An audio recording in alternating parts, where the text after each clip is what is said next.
sais que c'est un festival qu'avec les ans, surtout depuis que Rémi Bonhomme est ici, c'est un festival qui travaille un peu plus voilà, le développement des projets. Il est, je crois, beaucoup plus relié aussi à la cinématographie marocaine et africaine. Et ce qui est très important et capital, non, que le film il a quand même une âme, non, et bien évidemment le documentaire est très important. Moi j'ai commencé en faisant des documentaires et le Maroc est quand même un pays très inspirant pour le documentaire. Mais je suis très honoré. Enfin, je suis content d'être ici. Malheureusement, là, il y a les BIFA en Angleterre, c'est les prix du cinéma indépendant anglais, les Gotham. Enfin, je peux pas. C'est pas le meilleur moment pour moi, mais j'aimerais bien passer plus de temps. Mais j'ai très envie de présenter le film au Maroc. Moi, j'ai vécu ici 10 ans. Je suis quelqu'un qui cherche des problèmes dans les tournages. J'aime bien les limites. Je pense que l'art, la vie, la spiritualité aussi, c'est aller aux limites. C'est là que tu apprends. Et pour moi, le paysage, c'est pas qu'un lieu. Le paysage marocain, c'est pas qu'un lieu beau. C'est un lieu qui est habité. Je veux dire. La nature, elle manifeste. La nature, elle te défie. Elle te met à l'épreuve. Elle te parle. Et il faut lire les signes. Et de ça parle un peu Sirat. Après aussi, c'est un lieu où moi j'ai vécu 10 ans, j'ai vécu beaucoup dans le sud, dans la région de Ouarzazate. Et c'est quand même des montagnes qui, moi particulièrement, me font sentir petit et un zéro. Et je crois que c'est la vraie nature de l'être humain, se sentir petit. Ça impressionne, mais ça te donne de la sérénité. Donc c'est quand même un paysage qui prend soin de toi, grâce à sa dureté. Quand on vit un monde habité, que là où tu regardes, tu as le divin qui t'entoure, avec ses règles qui sont dures, mais qui sont toujours rahmani, qui sont toujours magnifiques. Un hadith qui dit Allah al-Jamil wa hibul Jamal. Je suis un de ces soldats, il faut célébrer la beauté, il y a le mystère du monde est dans cette beauté qui est une beauté faite de contradictions, de paradoxes. Mais très bon, il y a des vrais auteurs. Moi surtout, ce que j'aime des cinéastes, c'est quand ils sont cohérents. Quand ils sont cohérents et quand leur regard est noble. Moi je vois ici des cinéastes qui aiment leur pays. Et je sens ça, ils ont un regard humain. Je trouve ça très, très sain. Il n'y a pas de cynisme, il n'y a pas de scepticisme. Ouais. Et quand même, c'est un cinéma qui grandit de plus en plus. Ouais. Enfin, comme tout dans le pays, le Maroc est en train de montrer de l'excellence à beaucoup de niveaux comme société, non, tout en gardant son âme, tout en gardant sa vérité. Non.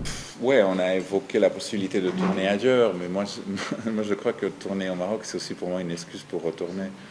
C'est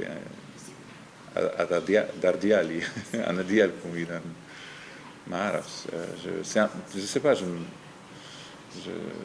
c'est quand même d'une beauté scandaleuse. Et tourner ici au Maroc, c'est très facile. On a tourné avec une société marocaine qui s'appelle Montfleury.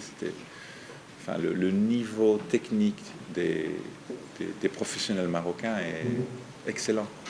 Excellent et surtout l'équilibre, parce que un tournage, c'est pas seulement avoir des talents et avoir une expérience technique, c'est aussi quand même avoir une expérience de psychologie.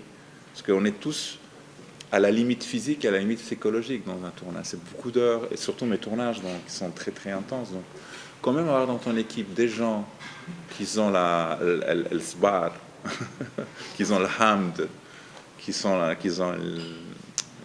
ont l'imam, ça aide.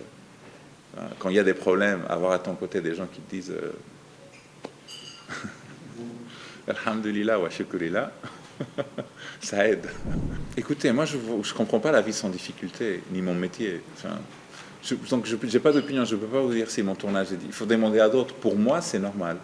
Pour moi, faire mon métier, c'est aller à la limite. C'est vraiment aller loin, c'est vraiment me mettre, expérimenter le film. Je fais un film, ça a 5 ans. Pour moi, c'est pas un métier, c'est ma vie, c'est le film. Donc vous savez que l'amour, la folie sont très proches. Donc voilà, quand je suis dans un projet, je mesure pas, je calcule pas. Et c'est pour ça que mes films, ils ont leur place, ils ont leur succès, parce que aujourd'hui, on est dans un moment avec les gens, ils ont beaucoup de peur. Et donc ils calculent beaucoup. Moi, et ils sentent dans mes films une certaine liberté. Voilà. Et ça, cette liberté, c'est grâce à ma foi. J'ai pas peur de l'échec. Même l'échec me ferait grandir. Donc, je me lance. Mais le cinéma est un art qui transmet des choses subtiles à travers le corps, à travers les sensations. Et c'est un moment, j'ai pas très envie de le rationaliser, mais c'est un moment qu'à n'importe quel public de tout le monde, quand ils entendent ces Surat al-Maryam, quand ils entendent ça, c'est le moment, enfin ça pénètre leur corps et leur âme, j'ai aucun doute. C'est mon moment préféré du film. Mais en faisant confiance aux images et à le spectateur. C'est une très bonne question. Il faut avoir un équilibre entre la lumière et l'ombre. Aujourd'hui, l'art, surtout l'art occidental, il y a trop de lumière, il y a trop de clarté, c'est trop didactique, c'est trop une représentation, c'est trop démonstratif. Donc il faut faire confiance que les images, c'est un outil de transmission ésotérique, ruhi, et qui te pénètre d'une autre manière. Donc c'est une espèce de dosage, non? Il faut faire confiance aussi à la sensibilité de le spectateur. Je sais, j'assume que beaucoup de spectateurs, ils sortent de Sirat et ils disent « j'ai rien compris ». Mais moi, je suis comme un médecin, comme un nutritionniste, je connais ma profession. Je connais comment faire des images qui pénètrent les spectateurs. Et je sais que c'est ça. Je sais que c'est pas seulement une question de niya, c'est une question c'est mon métier. Et alhamdoulilah, je sais que les images, bam, ils te font regarder à l'intérieur dans ce film. Bon, bien évidemment, moi j'ai beaucoup de nafs. Et je suis ambitieux et les prix sont importants. Le succès est important. Après, je suis content parce que c'est quand même équilibré. Il y a quelque chose de noble dans mes films. Mais il ne faut pas se mentir qu'avoir des prix aussi représente une liberté pour les prochains films. Et être représentant de l'Espagne pour les Oscars, et je suis honoré. Je me suis en tout cas je me suis jamais projeté dans les Oscars. Le Festival de Cannes, oui, mais les Oscars, j'avais jamais attendu qu'un de mes films pourrait être candidat. Mais apparemment, voilà, on a des chances, on est dans les prédictions. Rien de chaud, Inch'Allah. Feliz d'Allah,